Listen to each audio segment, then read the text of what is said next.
மத்திய பிரதேசத்தை சேர்ந்த தமிழ் இளைஞர் ஒருவர் பகிர்ந்து கொண்ட கருத்துக்களை தற்போது பார்க்கலாம்.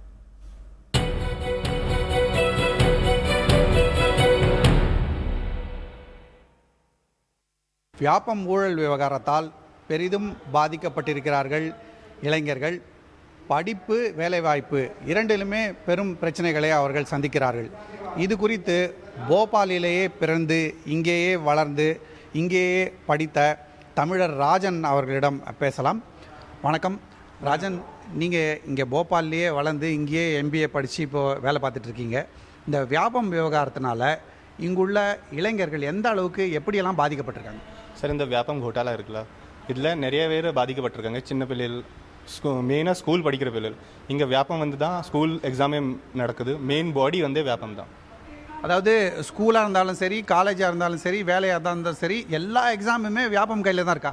எல்லா காலேஜ் இல்லை, ஆனால் ஸ்கூலு, அதுக்கப்புறம் நம்ம கவர்மெண்ட் ஜாப் தேவைன்னா அதுக்கும் வியாபம் வச்சு தான் போகணும். சரி, இப்போது இந்த மாதிரி வந்து ஒரு பெரிய ஊழல் பிரச்சனையாக வந்திருக்கு, நாடு முழுவதும் எல்லாராலையும் பேசப்படுது. இதனால் இங்குள்ள மாணவர்கள், இங்குள்ள இளைஞர்கள், வேலைவாய்ப்பு தேடுறவங்கலாம் எப்படி, எந்த வகையிலலாம் கஷ்டங்களை சந்திக்கிறாங்க? எப்படி நீங்கள் பார்க்கலாம், PMTலையும் கோட்டாலாம் நடக்குது, ஸ்கேம்லாம் நடந்துகிட்ருக்கு.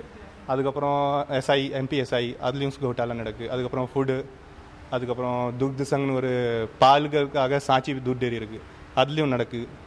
இது மெயின் இதுதான். சரி, இப்போது உங்களுடைய நண்பர்கள்லாம் எல்லா ஃப்ரெண்ட்ஸோடு பேசிகிட்டு இருக்கும்போது இந்த வியாபம் பற்றி என்ன மாதிரி சொல்கிறாங்க? இதனால் வந்து இங்கே இந்த ஊர்லேருந்து ஸ்டூடெண்ட்ஸ்க்கு, இங்கே உள்ள வேலைவாய்ப்பு தேடுறவங்களுக்கு, ஜாபுக்காக அப்ளை பண்ணுறவங்களுக்கு வேறு எங்கேயாவது போய் வேலை தேடணும், வேலை எங்கேயாவது போய் படிக்கணும், அந்த மாதிரி எண்ணங்கள்லாம் வருதா?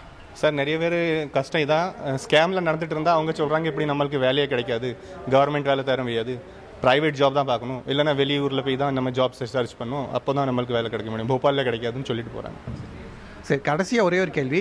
இந்த மாதிரி இவ்வளோ பெரிய பிரச்சனை வந்திருக்கிறதுனால போபாலுடைய பேர், மத்திய பிரதேசத்தோட பேர் பாதிக்கப்படும் அப்படின்ற மாதிரி எல்லாம் பேசப்படுது. இதனால் வந்து இளைஞர்களுக்கு என்ன மாதிரியான கஷ்டங்கள், அதாவது ஸ்டூடெண்ட்ஸாக இருந்தாலும் சரி, வேலைவாய்ப்பு தேடுறவங்களாக இருந்தாலும் சரி, வேறு இடங்களில் போய் அட்மிஷன் கேட்கும்போது என்ன கஷ்டங்கள்லாம் வருது? சார், கஷ்டம் மெயினாக ஜாப் கஷ்டம் தான். அதுக்கப்புறம் பேர் கேட்டால் இங்கே சொல்கிறாங்க, நீங்களும் அங்கேருந்து படித்து வந்திருக்கீங்க, நீங்களும் ரூபா கொடுத்து பாஸ் ஆகிருக்கலாம், இதுதான் மெயின்.